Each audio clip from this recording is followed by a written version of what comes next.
Hello and welcome. And many years ago, when I was young, 40 years ago, I went to practice at a Zen monastery in Japan. I went there I was already a Zen monk, and I went there to one of the more serious training monasteries where they did things fairly traditionally. And one of the customs there is when a new monk comes and is going to be in the monastery, they are asking to be in the monastery. They have to stand in front of the monastery gate. And they have to stand there until someone comes and checks them out. And sometimes the custom is that this aspiring monk is ignored and just left there to stand and in front of the gate, and partly to show his sincerity, his dedication, his persistence, that this is really important. And I've been told that sometimes they have to stand there for 3 days. I think they're allowed to go sleep somewhere at night. I don't know how that works. And but they have to stand there for a long time. And this idea of standing in front of the gate, waiting, and maybe they're waiting to see how the person is. Is a person mature in their practice to be able to really stand there in a comfortable, relaxed, upright way, not impatient, not collapsing, not giving up, not pounding on the gate, yelling and screaming to be let in, not arguing the case that they should be let in, not blaming the monastery for being so cruel and thoughtless and inconsiderate and unwelcoming to require the monk to stand there. To just stand there as if it's going to be forever, to stand there. And the paradox is, is they're standing in front of a wide open gate. They just can't walk through it. It's wide open. And in Zen, they also have one famous question that practitioners live with and struggle with, or a reference point. It's called the Gateless Gate. What is the gateless gate that we're always standing in front of? And how is it we need to be in order to step through that gateless gate? So in Japan, my circumstance, it turned out I only had to stand there for about an hour. I have no idea why, I never asked. But then they came out and asked me a question, kind of a Dharma question to see how I would do. But maybe because I was a foreigner, I don't know, maybe they didn't expect much from me or something. It was a relatively easy question. And then I was invited into the monastery to practice there. So this gateless gate, this gate that we stand in front of, and one way of understanding it for our practice of sati, mindfulness, of awareness, is that we're always standing in the middle of a gateless gate. And the gateless gate is the great gate that we stand in the middle of. It's wide open, is our awareness. Capacity to know, to sense, to feel, to be present here, the present moment, when we're conscious of it, fully conscious of here. That is the gate. And we'll only be let in when we are in harmony with that gate. We'll only let through when we adjust ourselves in such a way that we are attuned, that we show up, not complaining, not protesting, not demanding, not collapsing, not arguing the case that we should be landed in, not getting distracted and wandering off. We need to be here at this gateless gate with sincerity, presence here. And some point we'll be invited in. Invited in where? Through the gate of the present moment to here, in a certain way where we've always been, but in another way that we have never known. So here we are, always at the gateless gate. And how do we attune ourselves? How do we show up? So the present moment invites us in. So to assume a meditation posture,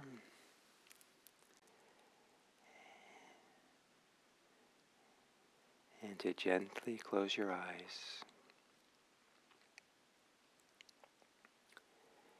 And as a way of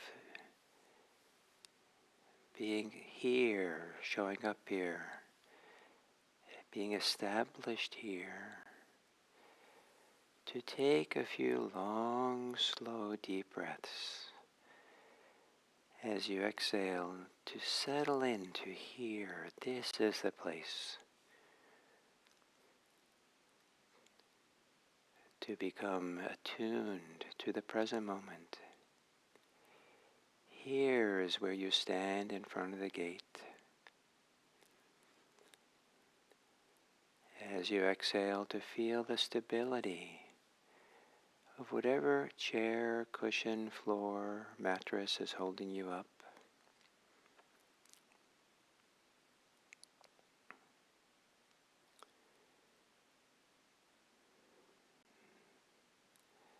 Taking some gently fuller breaths. On the exhale, relaxing the shoulders.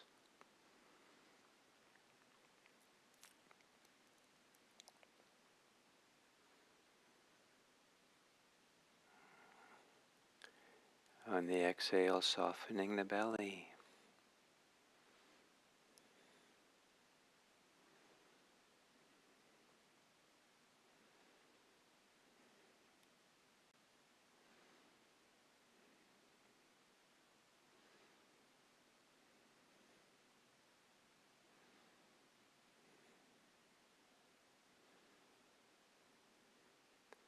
Letting your breathing return to normal.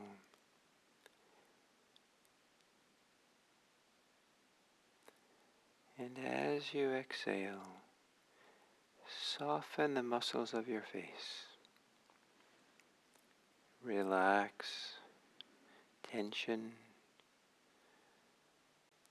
tension of wanting, tension of worry.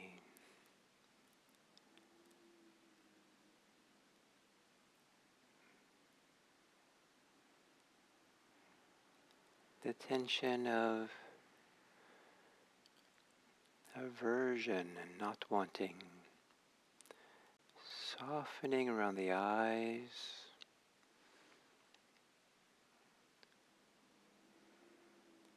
the jaws, maybe letting the teeth fall away from each other slightly.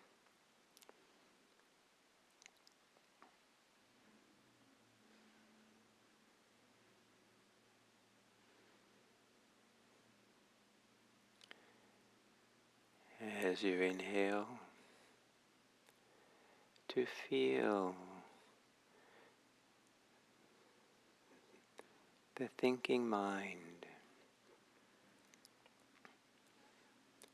the pressure, the tension, the agitation of the thinking muscle.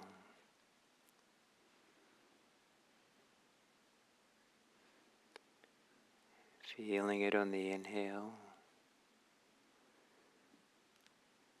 softening the thinking mind on the exhale.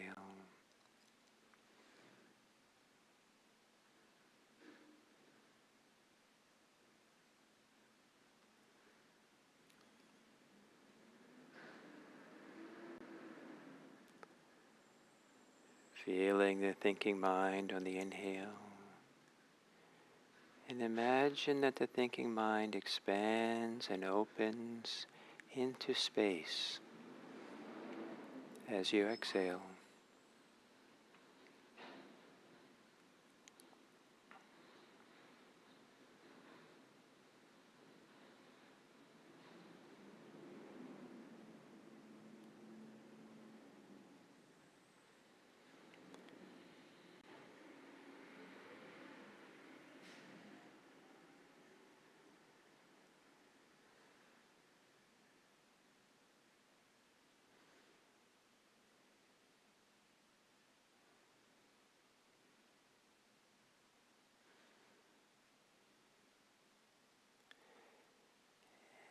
As you exhale,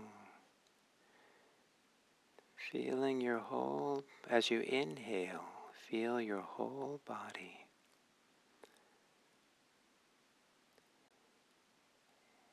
As you exhale, imagine that your whole body opens up wide into the space around you.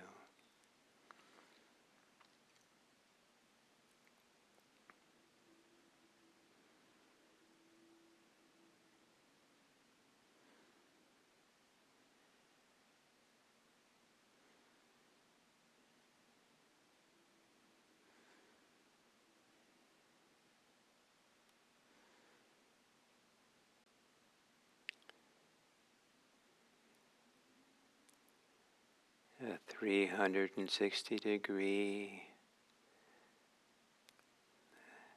awareness of the present moment. All that's here in all directions. And you sitting in the middle of it. Open, available to be invited in, sitting at the gate of the present moment, content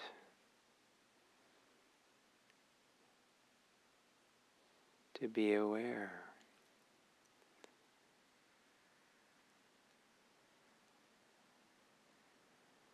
content to be aware and available.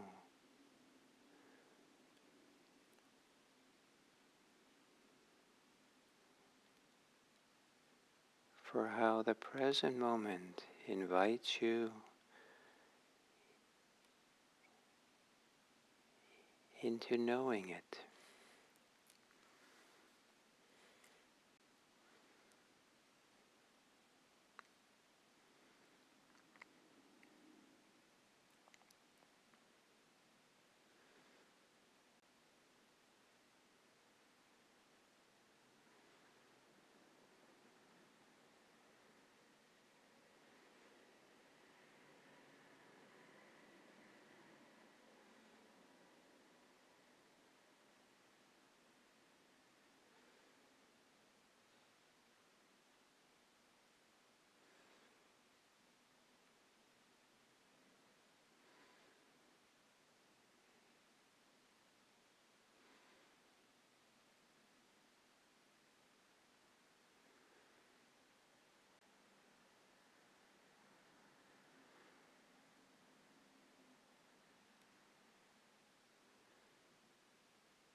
If you're fully here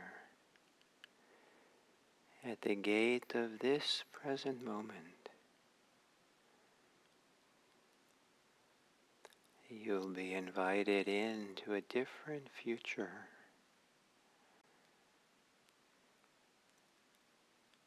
depending on how fully you're in harmony, at ease, present, to the vastness of this gate.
To the degree that you're a little calmer or settled than you were before,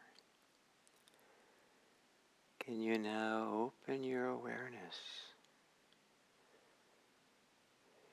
to the vastness of the present moment? It's almost like opening up to the vastness of space, or the vastness of whatever feels like stillness here.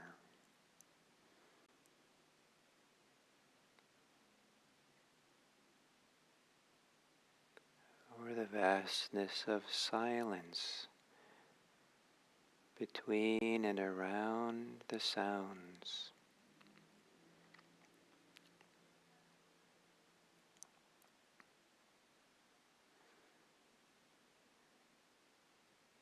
Here, the gateless gate. Here we stand.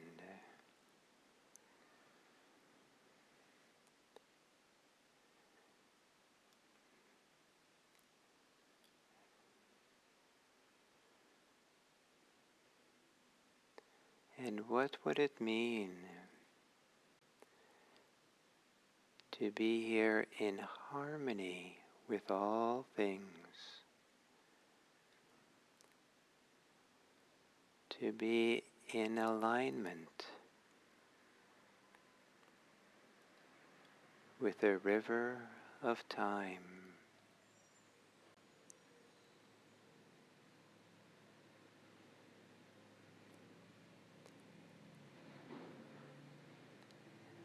As it runs through the gateless gate.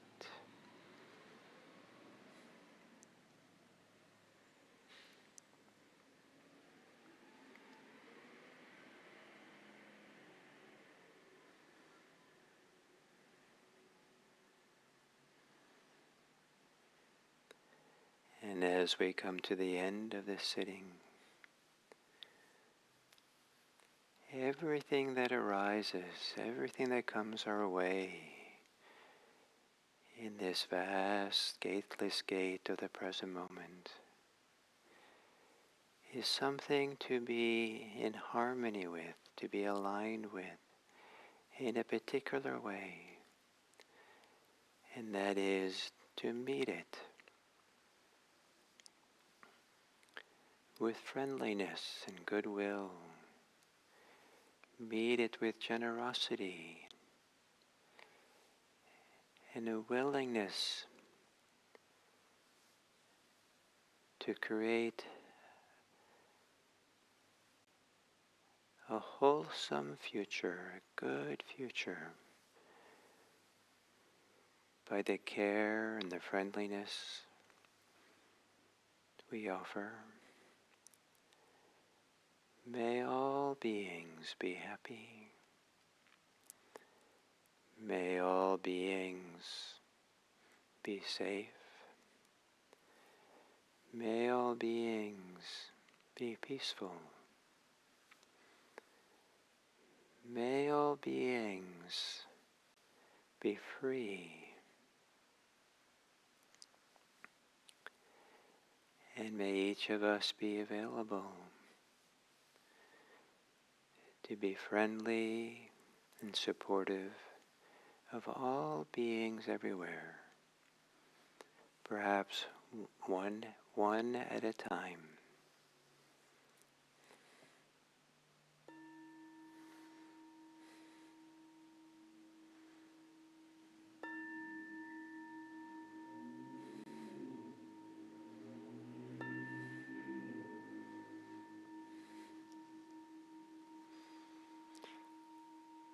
Thank you.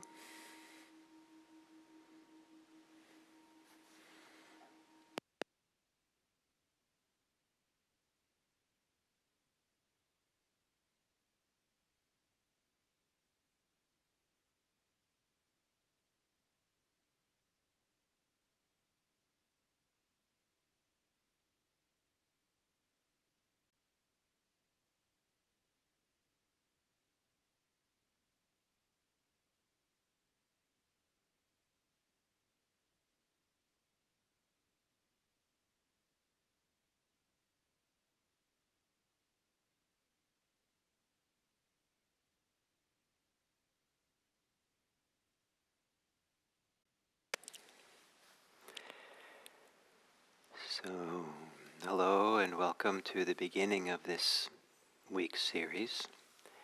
And in a sense, it continues from last week's theme of emptiness. And because emptiness is part of this current theme. And the topic for this week is something called the 3 Doors of Liberation. And that also follows what much of this year, what I've been doing here for this YouTube presentations. First there was many months on samadhi, and with samadhi as a foundation we transitioned to insight practice. And as insight practice develops and grows, at some point it brings us to the gates of liberation. And there's 3 gates of liberation. They are they're kind of a little bit funny language in English. They are the signless, the wishless, and emptiness. So signless is that which has no signs. Wishless is a state with free of all wishes, desires. And emptiness is this glorious absence that we talked about last week. And they're called doors, but perhaps that's a bit prosaic. And in the guided meditation we just did, I kind of was using the word gate and thinking about these marvelously large, inviting, stately gates in front of monasteries and temples in Japan where I practiced. So it was, the gate marks the location of here and now in a majestic, sometimes strong way. Like you kind of show up, you're kind of like, whoa, stepping through this means something. If there was no gate there, it would be fine and open and relaxed, but probably I would just keep talking with my friends, absorbed in a conversation. But the gates command attention. And there we are, here. Like you're stepping into a new zone, a new atmosphere, a new place that has significance and value. Perhaps the word door is prosaic, and maybe in modern English, the better reference point is portals. A portal is not just a door from one room to the next, but a portal nowadays is almost like a Star Trek term. A portal is something that carries you into a whole different dimension, a whole different world, a whole different, so radically different way of being. And so these 3 portals, and how they work is that as mindfulness becomes stronger, and what that means, as we've become more and more at home, stable, comfortable, settled here and now, with the distracting mind being quieted for a while, put to rest for a while. So there's no pull out of the present moment. We've arrived here and now.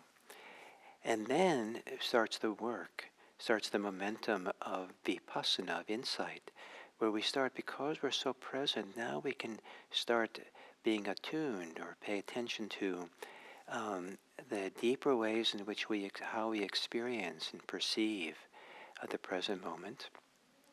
And that has a whole pattern that goes on.